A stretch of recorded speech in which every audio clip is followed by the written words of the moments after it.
Hello everyone, this is Urja Chandravanshi from Beacon Classes Noida and expert coaching in IIT, JEE, NEET and CBSE board exams. So I teach chemistry and today I'm going to talk about why this is one of the most dreaded subjects and sometimes even hated, and how we can make it relatively easier for us if we're doing self-study for example.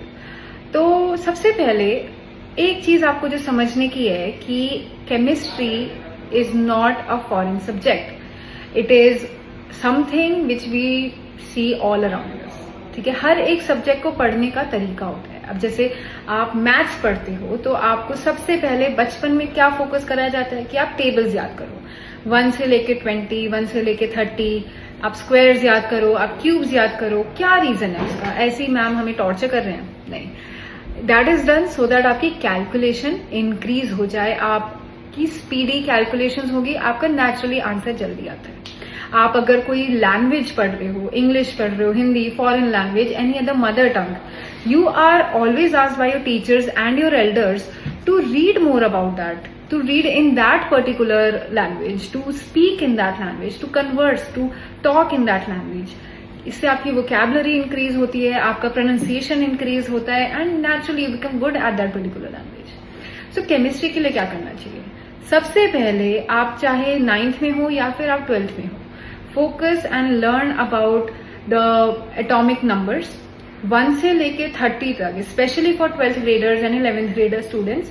1 से लेके 30 तक atomic numbers याद होना चाहिए. Think of it as the tools that you need for chemistry, the table learning equivalent of chemistry. जैसे आपको tables याद करनी है, उसी तरीके से केमिस्ट्री के लिए टूल ये है कि आपको एटॉमिक नंबर याद होने चाहिए, आपको एटॉमिक मासेस याद होने चाहिए. सबका मैम नहीं, atomic masses only of selective cases. For example you can learn of sodium, you can learn for potassium, calcium, you can learn hydrogen, carbon, nitrogen, oxygen and aluminium, iron.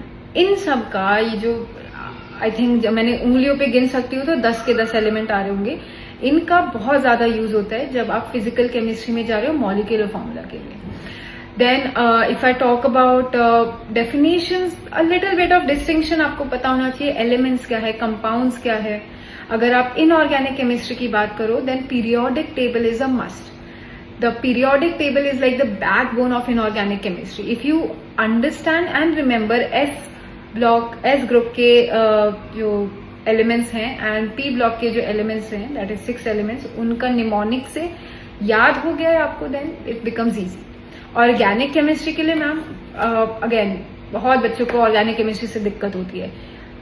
One thing to remember is that daily revision is required in organic chemistry. आपके methods of preparation, chemical properties and physical properties, learn those, because organic chemistry requires not only memorizing but also applications of what you have learned.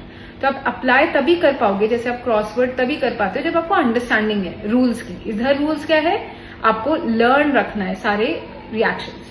So that's what I think is the best way to go about it. Of course, solving enough problems is also one way. And in the future upcoming videos, I'll talk more about how this can be solved, made easier.